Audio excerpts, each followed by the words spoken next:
Hey everyone, Chris Mack coming at you today with part 10 of the reign of Superman. This is Action Comics 689 from July of 1993. And now you're asking, why in the world are we starting at part 10? Well, when I bought this, it didn't occur to me that it was the second part of another collected trade, because I was like, wait a minute. The reign of Superman didn't start till about, what was it, Adventures of Superman 500, where we see what's his name? Clark Kent's dad, Jonathan Kent, quote unquote, bring his son back from the dead. And then we got all the different, like the Vindicator or the Eradicator. I think it's Vindicator showed up in Adventures of Superman. Cyborg was in Action Comics. Steel was in Man of Steel. Superboy was in, no, this was Superman, Man of Steel. And then Adventures was, you get it. I can't remember. It's been so long. But anyway, with that said, this is one of those pivotal issues of the event. This is called Who Watches the Superman? So I kind of love that little homage to the Watchmen there. Now, if you guys have never read The Death of Superman or The Return of Superman, head back onto our playlist. We did The Death of Superman a while back. And I promise I will go through Funeral for a Friend eventually. But I got this at Ollie's for a song, literally. And because I was singing through the store how much it was. But anyway, so that's where we're going to start. If you never read it, spoilers abound. Pause this, go check out the videos, go get the collected trade omnibuses, however you want to read them, and come back. And you're back. So this book opens up with, well, first off, compared to a lot of modern comics, let's kind of set the scene, shall we? Let's read this little dialogue. Pull it together, Tana. We're on the air, live. Just tell me how you feel. Terrible. This is terrible. It's like a scene from some disaster movie. But this is no movie. This is a real disaster. Horribly real. For those of you just joining us, the Baker Line end of Metropolis' famed Hobbs Neck Bridge has collapsed. And so I love that they use the reporter shtick to bring in who is the true hero. Beautiful artwork. This is Roger Stern writing. Jackson, I always butcher the names, so bear with me here. Jackson Guis and Dennis Roedier doing the art. Bill Oakley letter. Glenn Whitmore was the colorist. So in the aftermath of this fight, Superboy, as he much hates being called that name, and Supergirl are trying to save everyone that they possibly can, because this is one of those major tragedies. And even though Supergirl doesn't know much about this dude, she is going to do everything she can to save these people. And even though Con-El kind of comes off douchey, nice work, Super Babe. You've got moves I didn't even suspect. How'd you do that chick with the truck? I'm psychokinetic, but we can discuss that later. Right now, there may be more people who need our help. Superboy, man, how can someone who looks so hot think so fast? Super Babe, honestly. And so he's thinking all this, and though he's doing what needs to be done, I like how Supergirl just stays on point. Now, while all this is happening, we cut to the Fortress of Solitude. Unit 12 were needed, but I was ordered to monitor.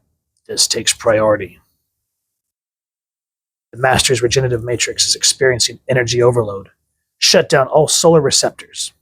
Done, but the overload effect continues. There must be a release. Dun, dun, dun. So again, spoilers abound. We've kind of seen this egg as sort of a tease. And as it cracks, he awakes. Dim the lighting. His eyes may yet be sensitive. Master, how do you feel? Feel a little fuzzy-headed. You're the Fortress robots, then. I'm in the Arctic in the underground hideaway? Correct. And so I just like how right off the bat, Clark has returned, and he just says, you can tell me what's going on. Now, one thing I kind of want to point out is we see here he kind of has his original hairstyle. I know it seems kind of trivial, but as we get further into this, it's going to make sense. So Unit 12 brings them up to par how there's all these different people claiming the name Superman, and there have been fights and schisms. Because if we go further back during I think it started in the funeral for a friend, but no, it was the reign of Superman, because after all these quote unquote Supermen return, there's all these cultists, and they're fighting amongst each other, like who's the one true Superman, and it's ridiculous. And I just love how Clark's like, this is not good. This is not good at all. Cyborg Superman claims his partial amnesia. His bionics show evidence of Kryptonian technology. He recently used the U.S. president from a Karaki assassination attempt by saving him. Some pundits have called the youngest pretender Superboy. He objects vehemently to that name. He claims to be a clone of the Superman and has maintained a high profile thanks to Galaxy Broadcasting. Little is known about the so-called Man of Steel.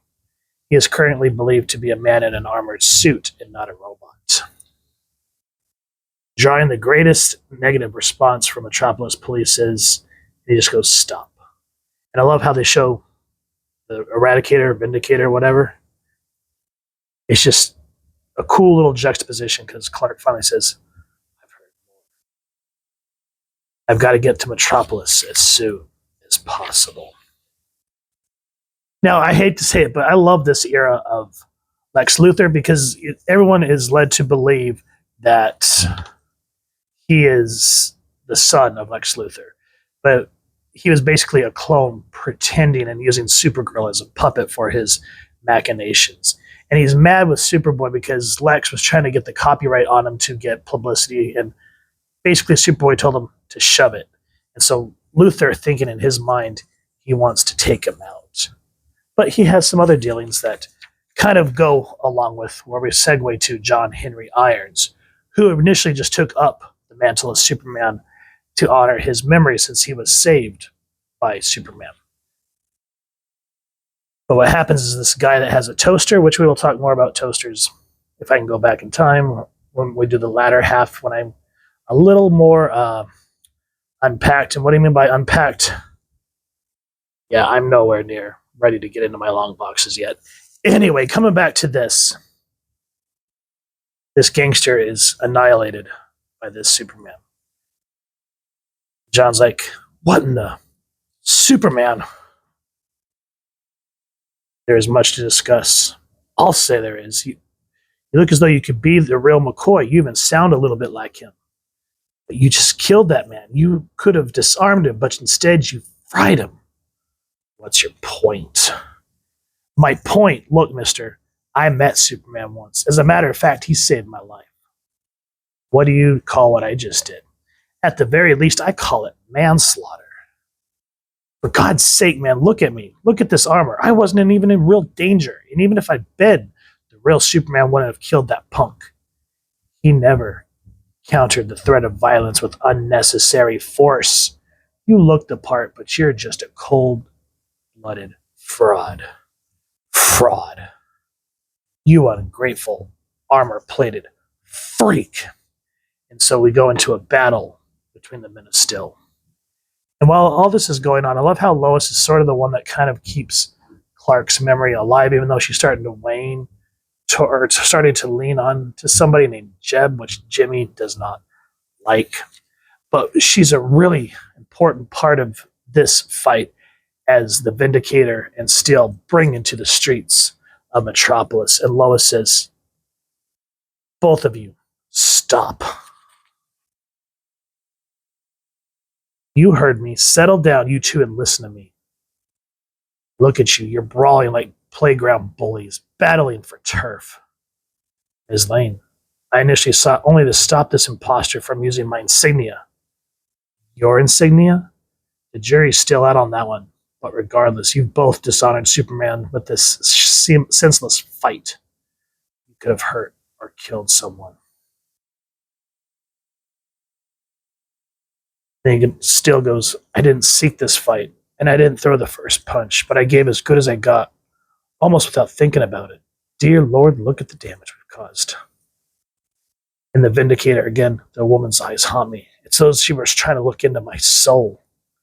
I also regret my actions. They were perhaps ill-advised. I will make amends for any damage I've caused. But that is immediately kind of flipped as they go back into this battle. So I love how Lois is trying to keep the peace and remind people what Superman really stood for rather than trying to claim turf, as she so said. Now, while we're in this event, like I said, I'm modern times, I am event fatigued out. But back in the day, we went from the death of Superman to the funeral for a friend to the reign of Superman. And while the reign of Superman was happening, Jurgens and the super team, and I don't know who was working on Green Lantern on the time, but was slowly introducing, what was it called? Emerald Twilight, which we will do at another time, bringing Mogul onto the scene. So Action Comics 689. This is definitely a pivotal comic that you want in your collection because it brings Superman back from the dead. He has not arrived on the scene yet, but it still starts to bring everything to a boiling point with all the men of Still. So if you guys have enjoyed what you've seen, please first and foremost support your local comic shop or wherever it is that you get your comics and action figures. Pick this series up. And if you've enjoyed this review, we really would appreciate if you take a moment to like, share, and subscribe. Helps the channel more than you could possibly know. And if you wouldn't mind hitting that fancy little super bell next to subscribe, that way as I get to upload content, you guys get notified. Come to the channel, and I love talking with y'all and hearing your thoughts and feedback down in the comments below or the socials, which I'll make sure to leave the links down in the description. So with all that said, hope you all continue to have an absolutely amazing day reading, and happy hunting, everyone.